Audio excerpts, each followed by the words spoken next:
Today's the 5th of June, and I'm going to give you a brief history of British politics.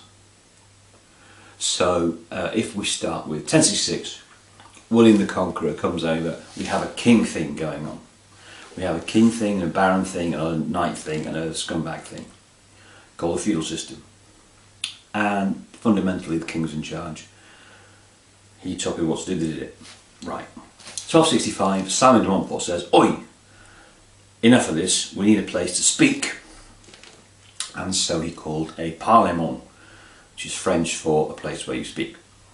And then he got his head chopped off. But the parlement remained. And it was given powers in return for money by successive kings.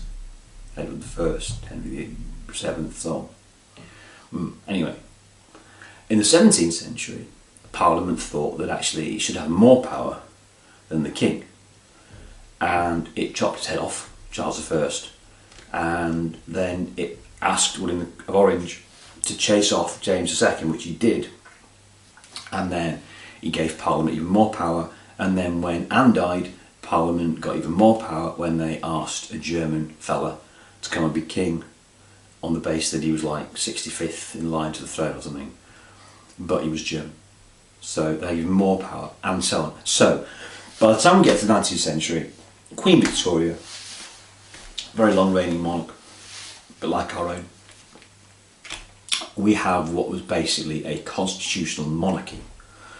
So the head of state is a monarch, but the power resides in Parliament, which is an expression of the will of the people. And through the 19th century and up to 1930, we get a process by which only a minority can vote in elections to every adult, male and female, can vote in elections. Right.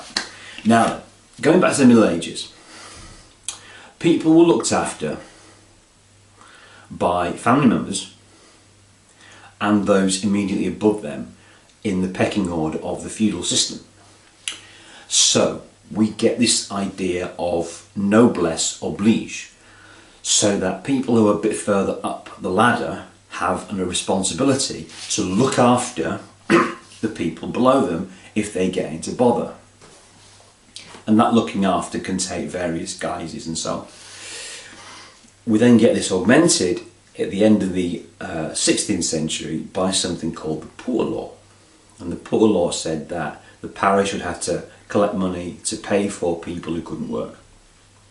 So we get a sort of dual system. The nobles are responsible for looking after their little people, and also the parish will collect money on their behalf. And this is how people were looked after when they were vulnerable. And it worked reasonably well. If you've watched Downton Abbey, you'll notice that the Lord of the thing, Lord Hugh, whatever he's called. Anyway, he's very, very nice to his tenant farmers. And that's a very old-fashioned kind of paternalistic view that he would take of those people who rent farms on his estate. And he would have very much kind of paternal view of the surrounding area and would feel responsible, as he did in Downton Abbey. Right. Anyway,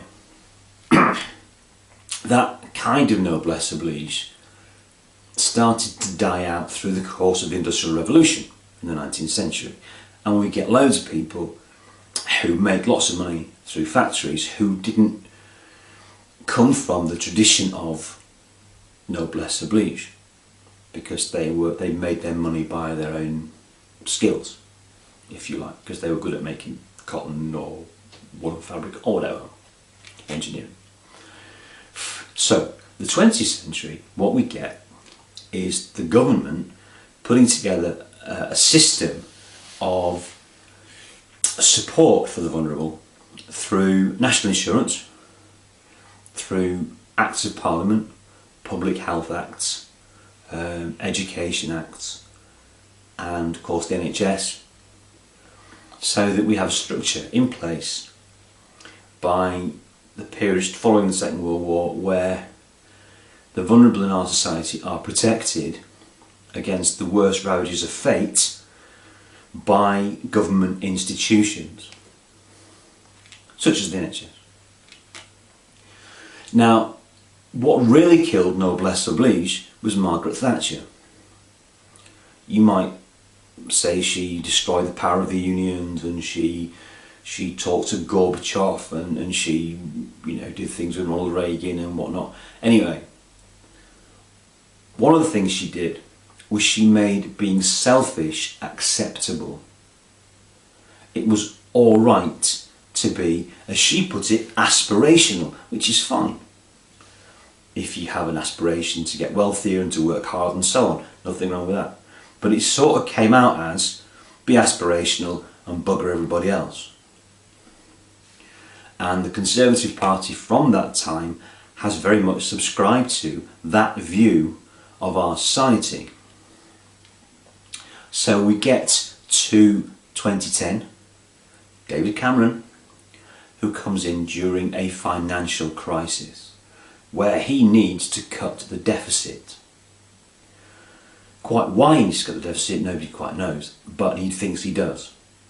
And it kind of goes back to the myth, first purported by Margaret Thatcher, that you run the country in the same way that a housewife runs the domestic budget. So you can only spend what you have.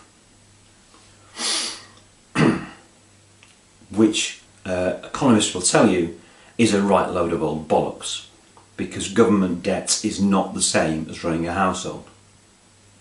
It's not a cash process, it is a numbers process, and it's very complex.